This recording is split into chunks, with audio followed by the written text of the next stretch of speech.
morning. We are loading the bus up. It's 7:30 and we're heading to Ceaserea, Nazareth, Tiberias. We're ending up in Tiberias. Yeah, we're not quite sure where we're going today. She gave a whole list of town names, so Yep. we'll take you along and see where we go. Yeah, we're looking.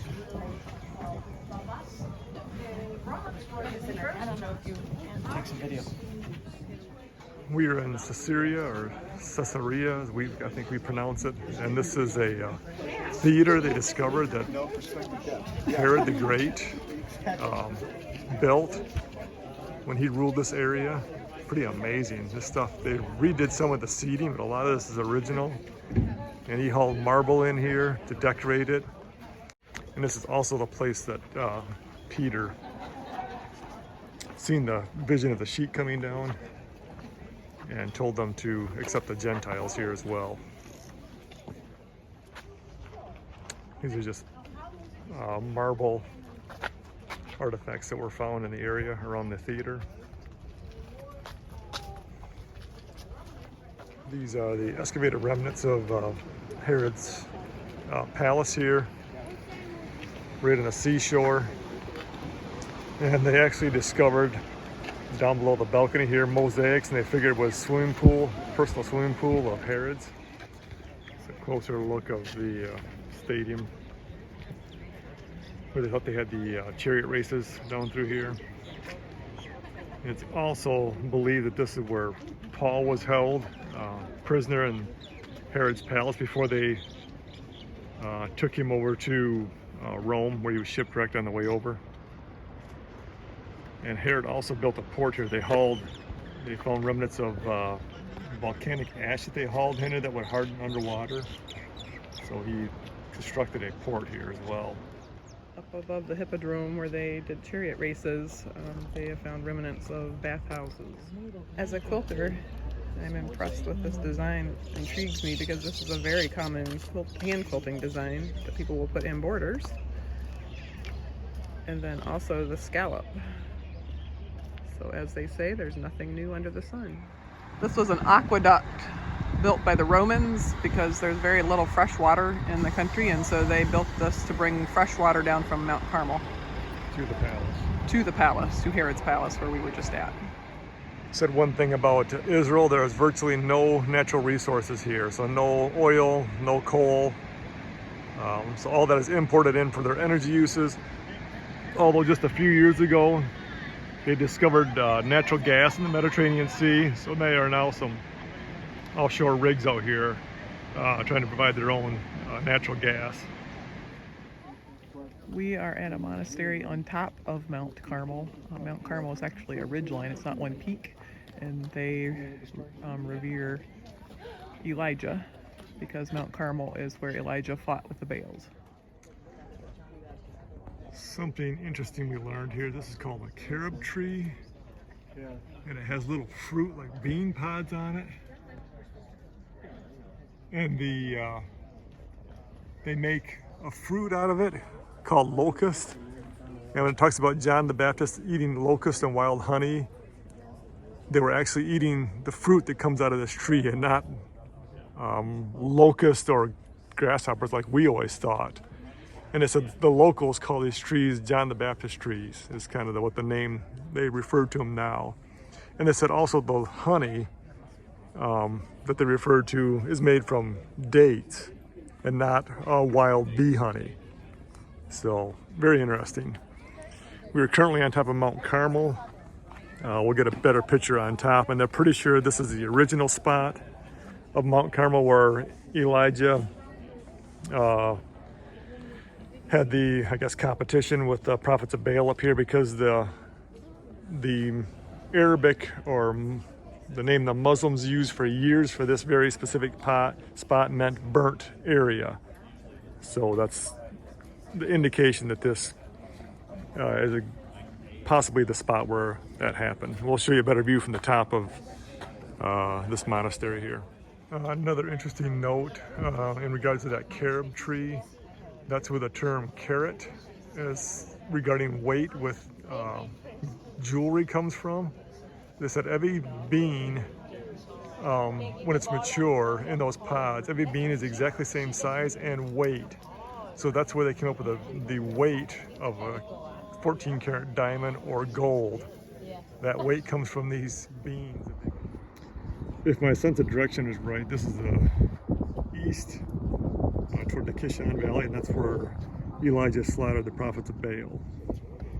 And this is looking west. On a clear day, you can see the Mediterranean Sea, and that's where the boy was looking and seeing the cloud the size of a man's hand. And to the south is the Valley of Armageddon, which we're going to get a closer look at later today. You can see the agricultural region here in Israel. This is the Kishon Valley. We are, I don't know, probably 30 miles north of Tel Aviv, I would guess. Not too far off the Mediterranean Sea. And she said, our guide said, there's very little privately owned land in Israel.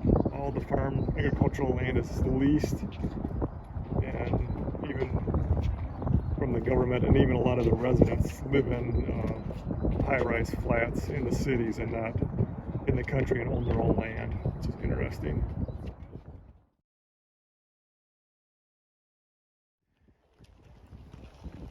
We're walking through the city, I guess what's left of the cities, on the Tell of Meggido.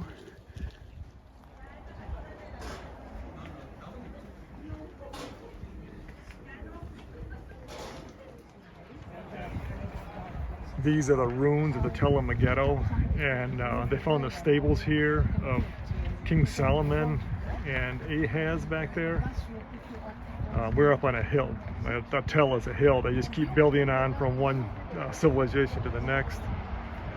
And this on this side is one of the most fertile valleys in all of Egypt. There's a lot of water here, and they get the most rainfall in all the country. Valley of Armageddon.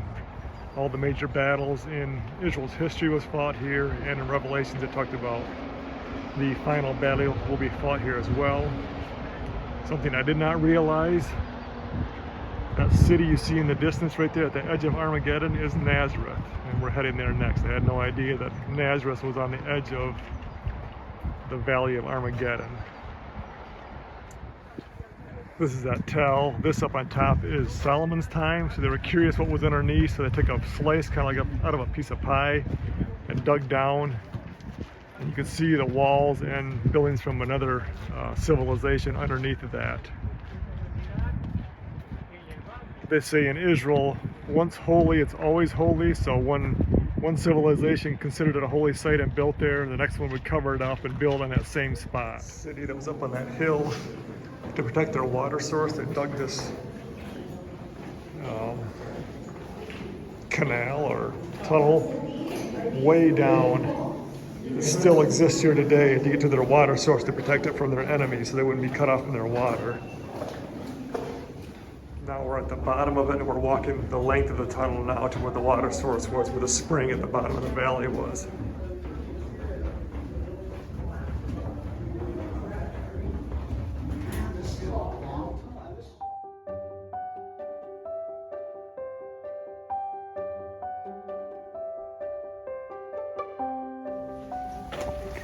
We are entering Nazareth village, which has been set up to show what the life of people would have been like during the time of Jesus. So this olive tree, they say, is 400 years old. It was dug up from Canaan, actually where Jesus did his first miracle. Our guide also told us that olive trees do not die. Shoots just keep growing up from out of the bottom and the stumps to the sides.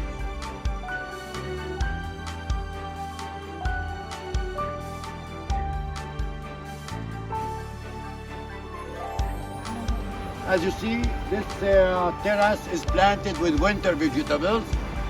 For example, here we have cabbages, we got lettuce, here we have garlic, there we have kind of wheat for salad.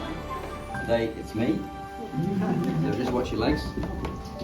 And the donkey moves the stone around. And it's not like the grapes, you can crush everything, the seed, the pit as well. Because that also contains oil, and that's what we want to do, just crush out. The crushed olives would be put in these baskets with a hole in the center, and then the stones would weight down the bar, which would press the olives that were in the basket and press the oil out.